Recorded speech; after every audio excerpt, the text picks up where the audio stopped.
It's Tim, Pickup Truck Plus SUV Talk, and today I'm in a 2021 Ford F250 with the Tremor package. Yep, the big off-road package on this truck. It looks pretty sweet. But I have the 7.3 liter Godzilla engine. Man, Ford's got all these cool names for stuff. Godzilla engine, I got 10-speed automatic transmission. I got just a really big-ass cool truck. So I was thinking about it, and I was at the launch for this truck when Ford first brought out the Tremor package. So I've towed with this truck. I've done off-road with this truck, and I'll link those videos above. I've used a 12,000 pound Warn winch of this truck. I've done about everything I can possibly do with this truck. I thought, let's be something different. What's a different thing I can do with this truck? Well, considering I drive a variety of trucks throughout the year, and I actually have an F-150 I bought for the channel this year, old 62 C10 as well, I have a lot of knowledge when it comes to driving different types of trucks, and heavy-duty trucks as well, because I've driven all those too. So I thought, let's just cut to the chase here. Let's just be honest here. Let's go with my 5 good things and 5 not-so-good things, dislikes, about this 2021 Ford F250. And we'll do that video, and I'm heading to the farm right now, and we'll get some cool drone footage, and we'll kind of talk about what's new in this package. I'll kind of go over this truck in a quick manner, because, again, likes and dislikes, trying to get to that. Let's get started on all that right now.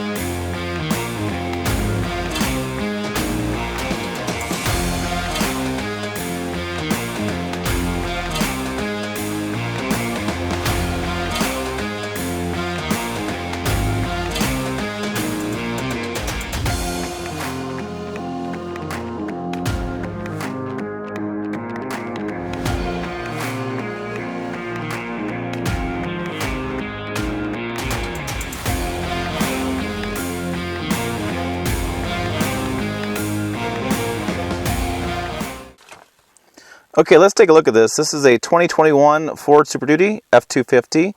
It's single rear wheel, 4x4 crew cab Lariat, 160 wheelbase. So it is the crew cab with the 6 3/4 foot bed. 10-speed automatic, 7.3 Godzilla. Velocity blue interior or exterior and black leather interior. We have some just basic features. Nothing too crazy there. Optional equipment. We do have the 7.3.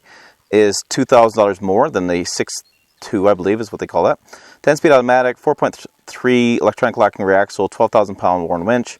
We have the Tremor off-road package that adds about $4,000. That's off-road tires, skid plates. We do have this step bar too, which is part of the package, I believe. Lariat Ultimate package, and I'll kind of show what that stuff on the screen. But navigation system, LED box lighting, remote start system, tailgate step, which I'm going to need. I'll show you that in a minute.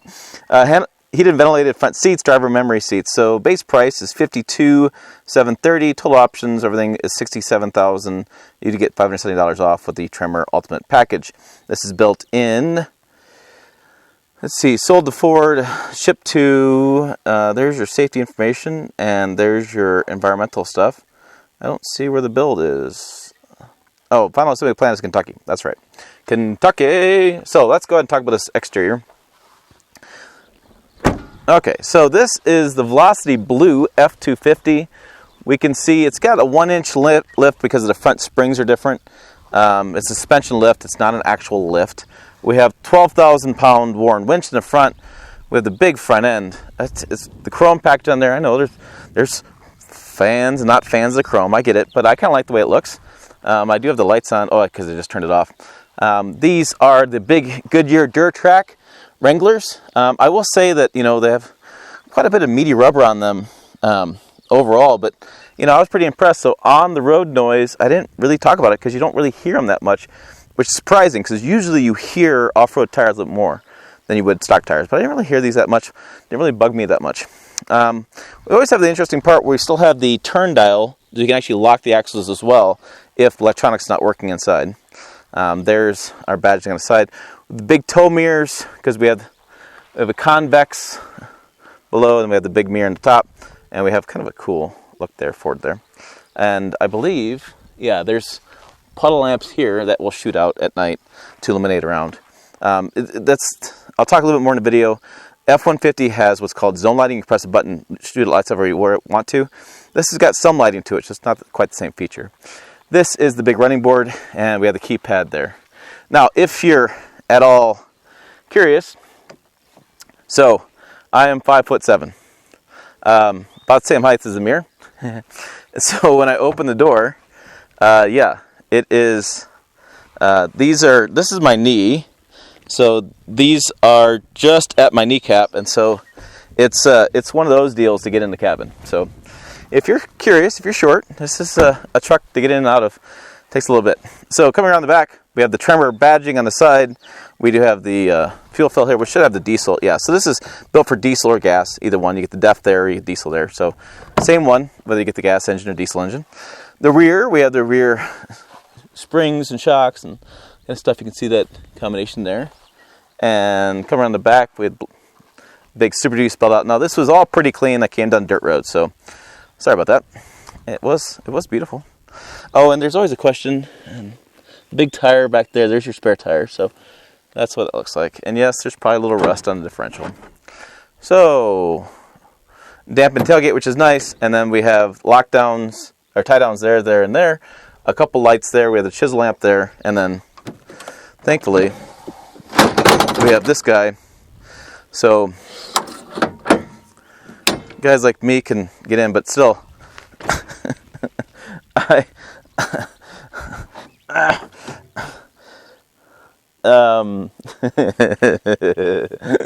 happening.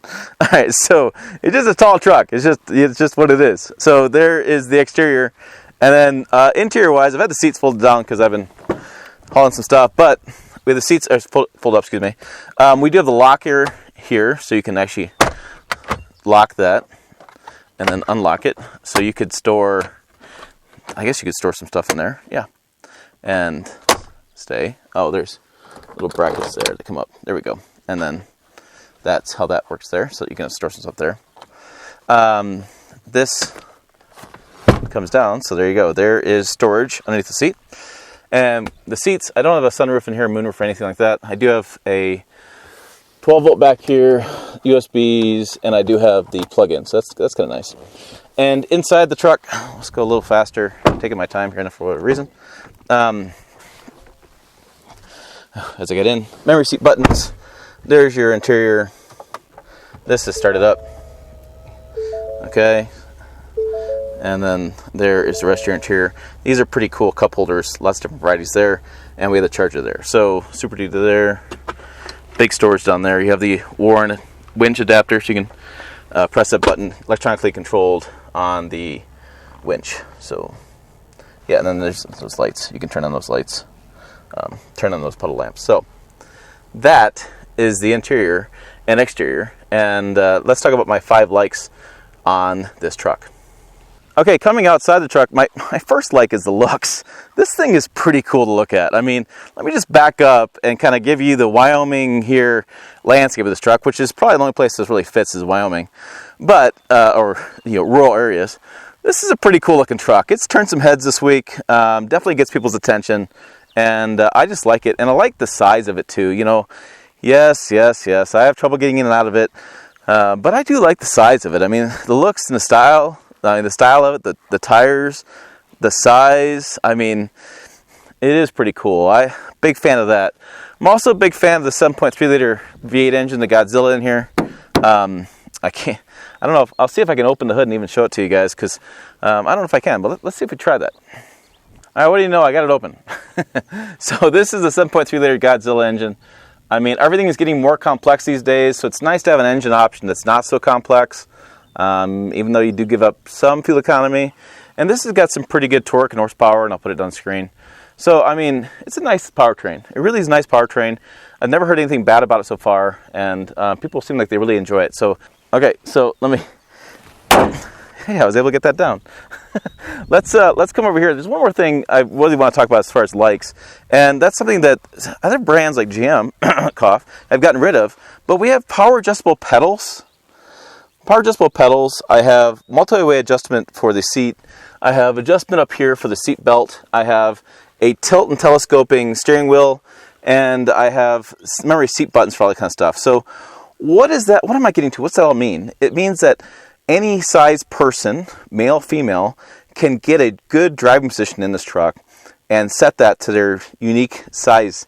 And so if you have a couple guys, whatever, there are different sizes. You can just press a button and move the seat back and forth, and everything is fit for you. This truck works well for any body size, and I think that's really important.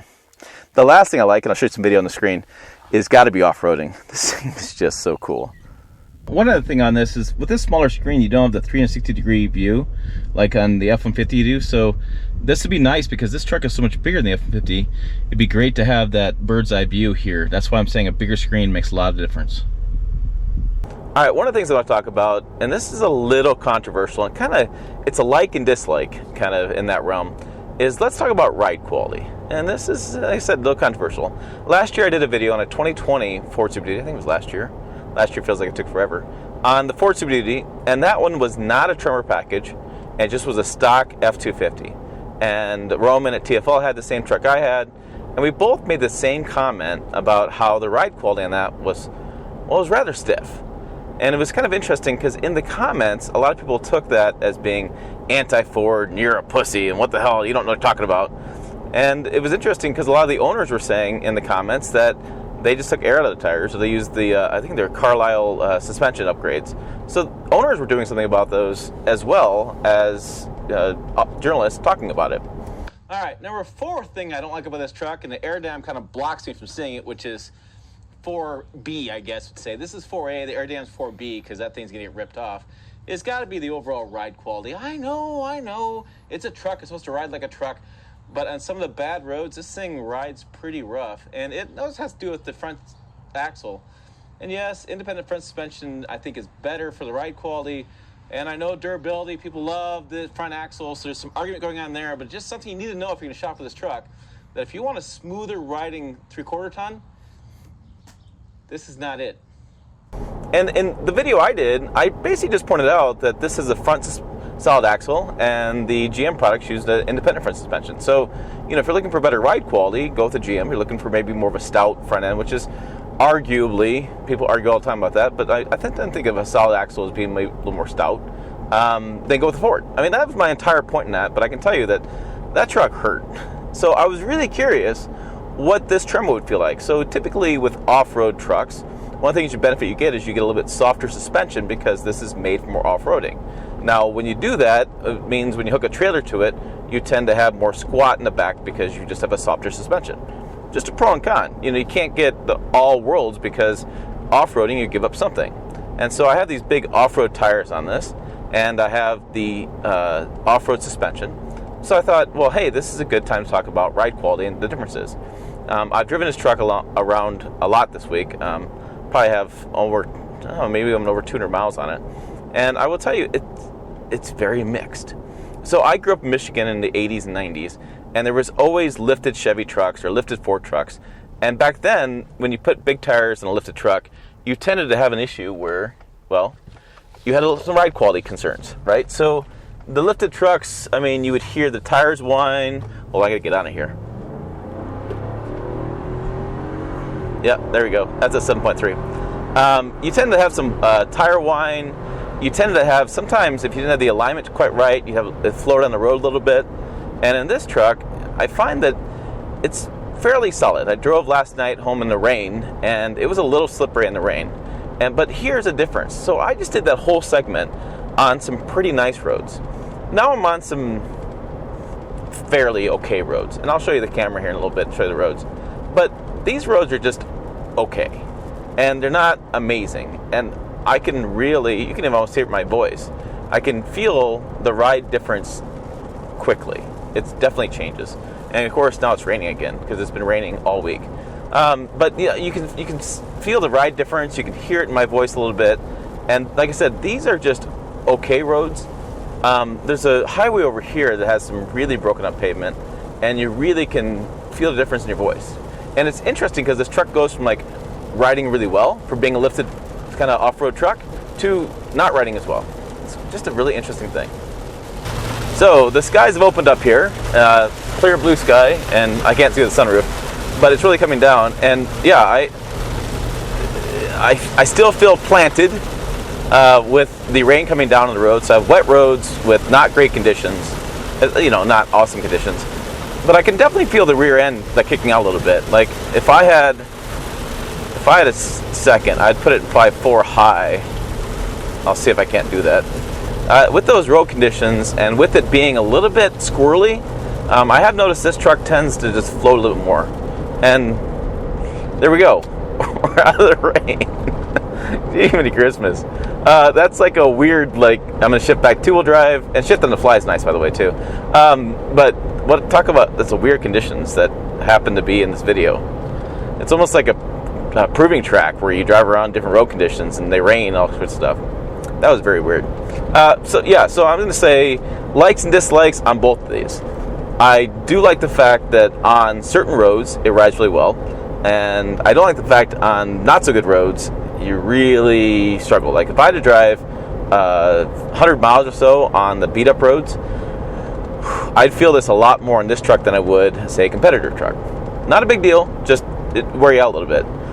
I will say, on the dirt, though, this is where this excels, right? Because it's made for that. So this is freaking awesome on the dirt, because it's going to be, because it's an off-road truck, off-road tires. But it's just interesting to me how much of a difference it is and how quickly the ride quality changes. Okay, one of my dislikes on this truck, and it's going to be, again, everything's controversial these days, but it's a little controversial, is that the fuel economy. So the big thing with the 7.3 when it came out, the Godzilla engine, was people were like, oh my gosh, thankfully, we have an engine without turbos, we don't have direct injection, we don't have any of that crap, right? So none of that stuff is going to screw up the lifetime of my engine.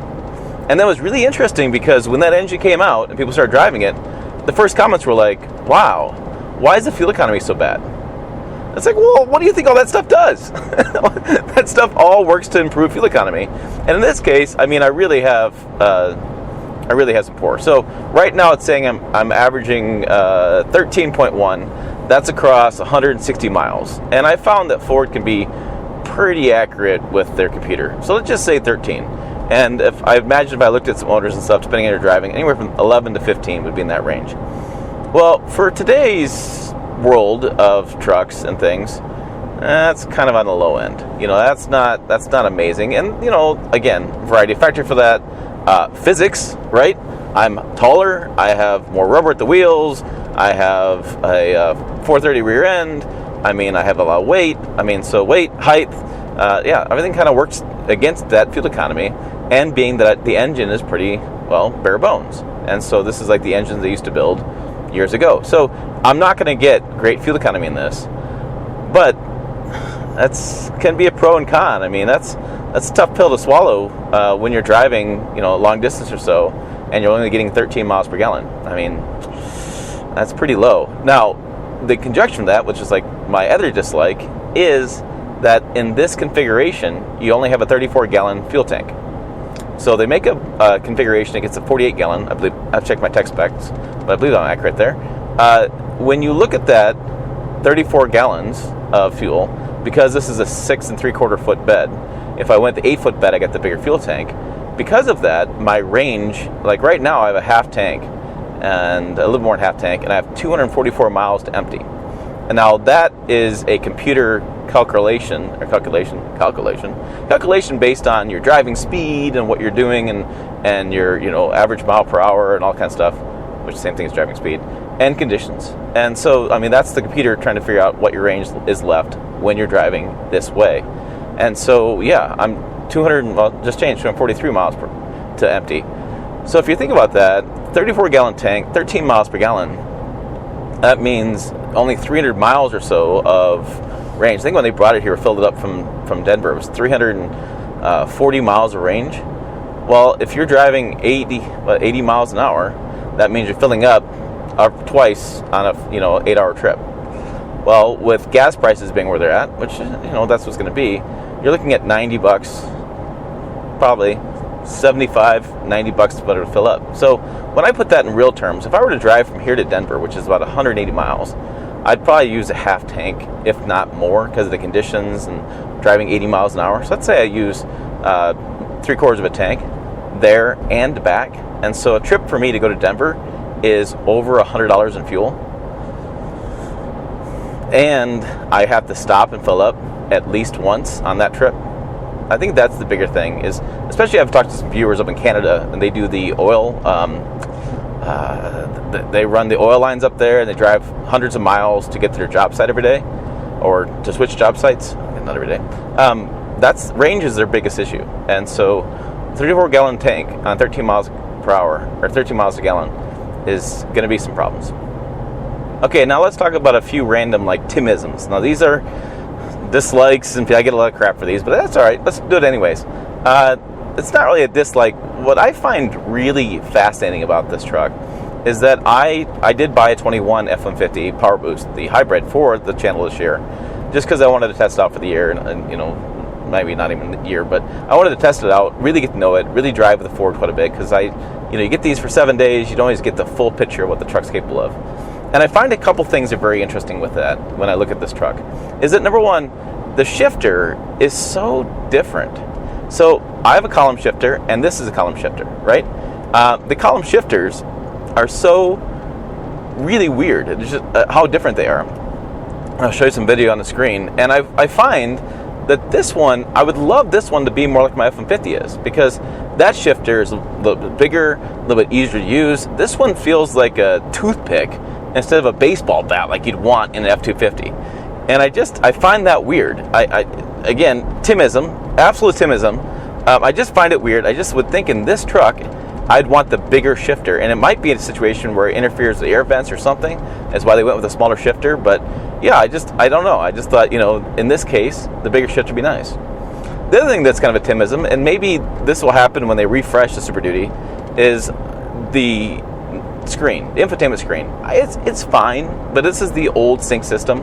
And I will tell you that if you look at the screen F-150, which I put on the screen there, that screen is miles better than this is. I mean, the difference is dramatic on how much different they are.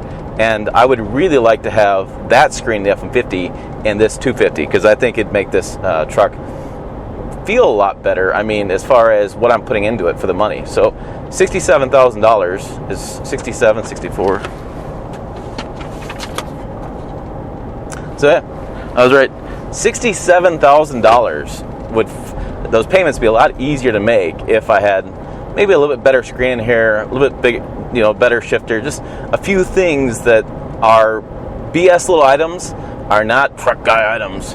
But I will tell you from an owner's perspective, as somebody who owns a truck, those things do matter, especially when you're driving long distances. We need to use this system, and you're keeping your eyes on the road, and just the overall likes of it. And plus, the F-150's got zone lighting, it's got the power on board system, it's got those features that I would really like to have in this truck. So it kind of wraps up my dislikes. A couple Timisms, the mile per gallon, the range, and the overall size. I mean, granted, I'm short, but this thing is just massive. And to those friends who said, put a lift on it, I don't know. I don't want to get a ladder out every time I use my truck. So, those are my thoughts on a 2021 Ford F250 Super Duty Tremor package with the Godzilla engine. Yeah. So for more, check this video out over here. Website down below, as always. Thanks for watching. I'll see you down the road.